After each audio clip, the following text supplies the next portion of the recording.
Selamat pagi anak-anak, selamat berjumpa kembali di dalam kelas kita pada hari ini.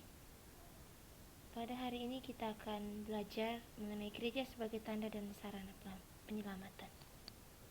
Nah, apa saja sih tanda dan sarana keselamatan yang ada di dalam gereja? Jadi, gereja sebagai sarana untuk mengomunikasikan rahmat Allah bagi umat beriman yang menerimanya. Istilah gereja dapat diartikan sebagai persekutuan orang beriman yang percaya kepada Kristus. Namun kebanyakan orang memahami istilah gereja berarti tempat ibadah atau bangunan untuk umat beriman Kristiani beribadah. Gereja sendiri adalah sebuah persekutuan umat Allah yang berjuang untuk mewujudkan keselamatan yang telah diwartakan oleh Yesus. Keselamatan yang diwartakan oleh gereja ini diwujud nyatakan dalam berbagai bentuk sarananya, yaitu terutama melalui sakramen-sakramen yang diberikan. Dengan sakramen-sakramen tersebut, gereja ingin mewujudkan karya penyelamatan yang telah Allah berikan dan telah Allah wariskan kepada gereja. Jadi itu adalah tanda dan sarana keselamatan yang ada di dalam gereja. Lalu topik pembahasan kita pada hari ini adalah tanda dan sarana penyelamatan dalam hidup manusia. Pertama-tama, kita perlu untuk memahami tanda dan sarana keselamatan yang kita alami.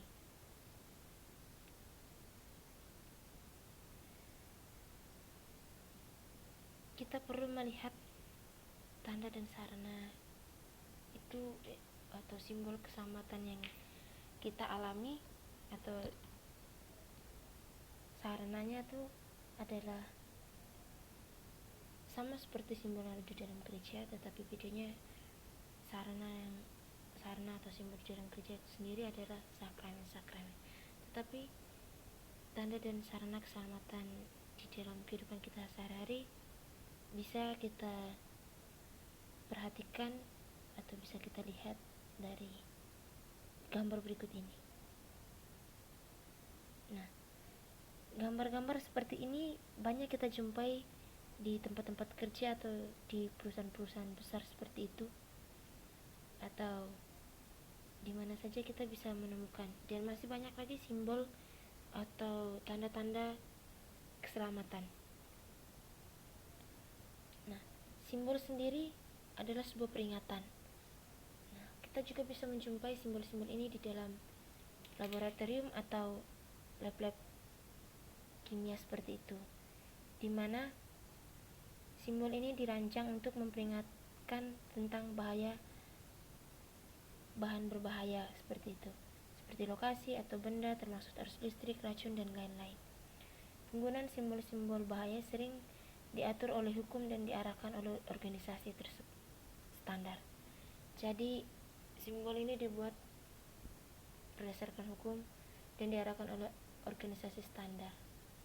Simbol bahaya mungkin muncul dengan warna yang berbeda, latar belakang, perbatasan, dan informasi tambahan dan dalam rangka untuk menentukan jenis bahaya. Jadi itu adalah sedikit pengertian tentang simbol. Lalu keselamatan dapat berarti terhindar dari bahaya maut sehingga masih dapat melanjutkan hidupnya di dunia ini. Keselamatan juga bisa kita artikan di dalam kehidupan kita adalah pengampunan dosa-dosa kita untuk mendapatkan tempat di sisi Tuhan. Bagi orang beriman, keselamatan itu diperuntukkan bagi semua orang, siapapun dia, baik orang baik maupun orang berdosa. Bagi orang berdosa yang mau bertobat akan mendapatkan pengampunan, sedangkan bagi orang yang baik dipertahankan untuk membuahkan kebaikannya tersebut. Keselamatan itu adalah anugerah Tuhan.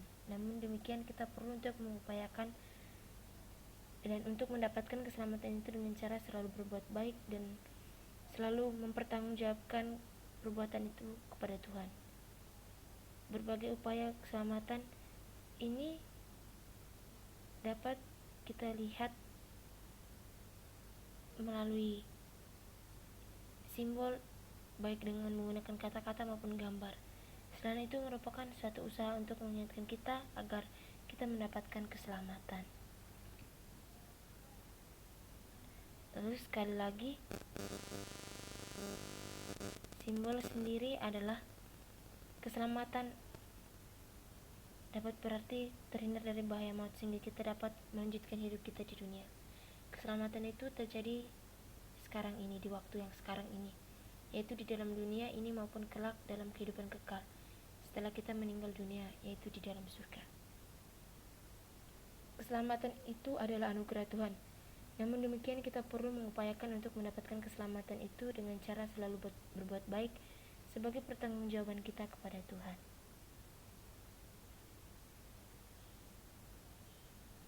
Selanjutnya, kita bisa memahami ajaran tentang keselamatan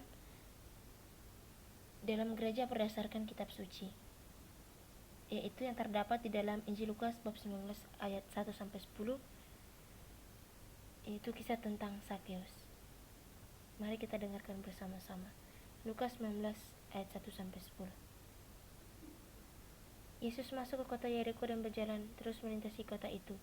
Di situ ada seorang bernama Sakeus, kepala pemungut cukai, dan ia seorang yang kaya. Ia berusaha untuk melihat orang, apakah itu Yesus. Tetapi ia tidak berhasil karena orang banyak sebab badannya pendek.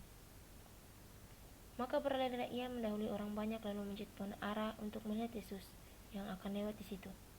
Ketika Yesus sampai di tempat itu, ia melihat ke atas dan berkata, "Sakeus, segeralah turun, sebab hari ini aku harus menumpang di rumahmu."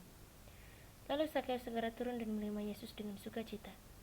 Tetapi semua orang yang melihat hal itu bersungut-sungut katanya, "Ia mau menumpang di rumah orang berdosa." Tetapi Sakeus berdiri dan berkata kepada Tuhan, "Tuhan, setengah dari milikku akan kuberikan kepada orang miskin, yang sekiranya ada sesuatu yang kuperas dari seseorang, akan kukembalikan 4 kali lipat." Kata Yesus kepadanya, "Hari ini telah terjadi keselamatan kepada rumah ini, karena orang ini pun anak Abraham, sebab anak manusia datang untuk mencari dan menyelamatkan yang hilang." Nah, setelah kita mendengarkan kisah ini, coba kalian membandingkan pandangan kalian tentang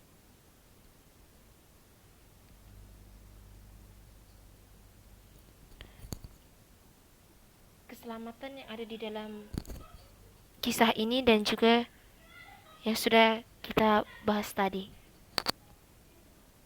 Kemudian rumuskan pandangan keselamatan tersebut dan membandingkan pemahaman kalian tentang keselamatan tersebut. Sebagai seorang yang beriman, tentunya memandang dan sangat yakin bahwa sumber keselamatan itu ada pada Allah. Untuk memperoleh keselamatan itu, kita perlu senantiasa mendekatkan diri kepada sumber keselamatan itu sendiri, yaitu di dalam diri Allah bersama Sang Putra Yesus Kristus, Sang Sabda yang hidup.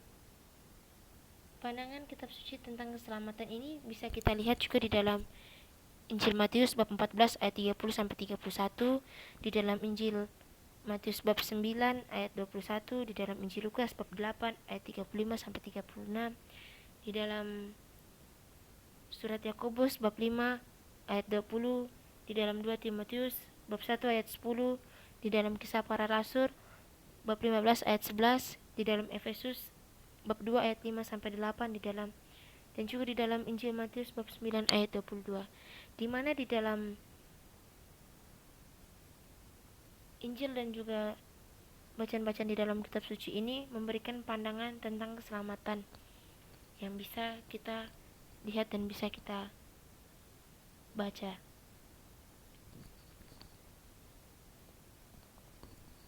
Oke, itu saja beberapa penjelasan mengenai sarana atau simbol keselamatan yang ada di dalam gereja dan juga yang kita alami di dalam kehidupan kita sehari-hari. Semoga melalui pemaparan ini kita semakin menambah pengetahuan dan wawasan kita. Sekian dan terima kasih. Sampai jumpa dan Tuhan Yesus memberkati. Amin.